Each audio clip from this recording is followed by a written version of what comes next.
Right bulletin లో breaking news చూస్తున్నాం. కాసేపట్లో అసెంబ్లీలో బడ్జెట్ ను ప్రవేశపెట్టనున్నారు డిప్యూటీ సీఎం బట్టి విక్రమార్క. ఈ క్రమంలో బడ్జెట్ పత్తులో ప్రజాభవన్ లో పోచమ్మ గుడిలో ప్రత్యేక పూజలు చేశారు బట్టి దంపతులు. కాసేపట్లో కేబినెట్ భేటీ కానుంది. బడ్జెట్ కు ఆమోదం తెలపనున్నారు. రుణమాఫీ, 6 గ్యారంటీలు, సంక్షేమ పథకాలకు అగ్రపీట వేస్తూ 2024-25 ఏడాదికి గాను పూర్తిస్థాయి బడ్జెట్ ను ప్రవేశపెట్టేందుకు రేవంత్ సర్కారు సిద్ధమైంది.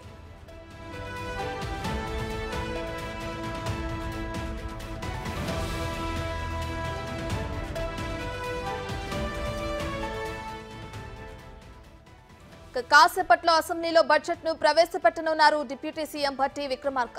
క్రమంలో బడ్జెట్ పత్తుతో ప్రజాభవన్ లో పోచమ్మ గుడిలో ప్రత్యేక పూజలు చేశారు బట్టి దంపతులు.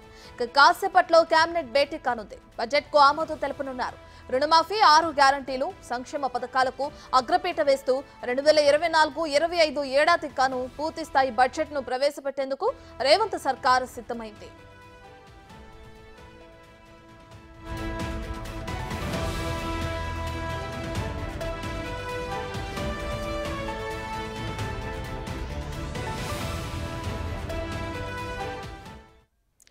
కాసేపట్లో అటు అసెంబ్లీలో బడ్జెట్ ను ప్రవేశపెట్టనున్నారు బట్టి విక్రమార్క. దీనికి సంబంధించి పోచమ్మ గుడిలో ప్రత్యేక పూజలు కూడా చేస్తున్నారు బట్టి దంపతులు. ఇదే విషయానికి సంబంధించి మరింత సమాచారాన్ని మా ప్రతినిధి సైతులు లైవ్ లో అందిస్తారు.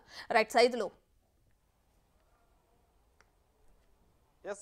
రత్న, కొద్దిసేపటి క్రితమే ఆ ప్రజాభవన్లో ఉన్నటువంటి నల్ల పోచమ్మ గుడిలో డిప్యూటీ సీఎం ఆర్థిక శాఖ మంత్రి బట్టి విక్రమార్క దంపతులు ప్రత్యేక పూజలు నిర్వహించారు. అయితే పూజలు నిర్వహించిన అనంతరం బడ్జెట్ పద్దుతోటి ఇక్కడ నుంచి ప్రజాభవన్ నుంచి నేరుగా ఆయన అసెంబ్లీకి వెళ్ళిపోయారు. కాసేపట్లో అసెంబ్లీలో కూడా కేబినెట్ సమావేశం ఉంటుంది. కేబినెట్ సమావేశంలో ఈ 2024-2025 సంవత్సరానికి గాను బడ్జెట్కి సంబంధించి ఆమోదం కూడా తెలిపే అవకాశం కనిపిస్తుంది. సో ఇక మధ్యాహ్నం 12 గంటల సమయంలో ఇటు అసెంబ్లీలో 12 గంటలకి ఇటు ఆర్థిక శాఖ మంత్రిగా ఉన్నటువంటి బట్టి విక్రమార్క ఆ బడ్జెట్ని అక్కడ ప్రసంగిస్తారు. సో ఇక మండలికి వచ్చేసరికి దుద్దిల్ల శ్రీధర్బాబు, మంత్రిగా ఉన్నటువంటి దుద్దిల్ల శ్రీధర్బాబు అక్కడ ప్రసంగం జరుగుతుంది. సో ఏదేమైనప్పటికీ కూడా ఈ సంవత్సరం అంటే 2024-2025 సంవత్సరానికి సంబంధించి దాదాపుగా 2,80,00,000 కోట్ల నుంచి 2,90,00,000 కోట్ల వరకు కూడా బడ్జెట్ ఉంటుందని చెప్పేసి కూడా మనకైతే సమాచారం వస్తుంది.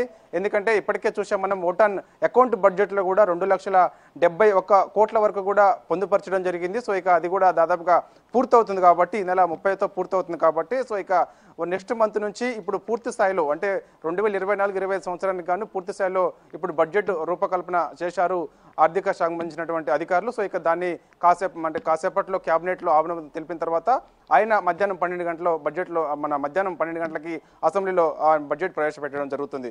సో కొద్దిసేపటి క్రితమే ఇక్కడ ప్రజాభవన్ లో నల్లపోచమ్మ గుడిలో ఆయన ప్రత్యేక పూజలు నిర్వహించి ఇక్కడ నుంచి నేరుగా అసెంబ్లీకి వెళ్ళిపోయారు. Right, thank you Saithulu.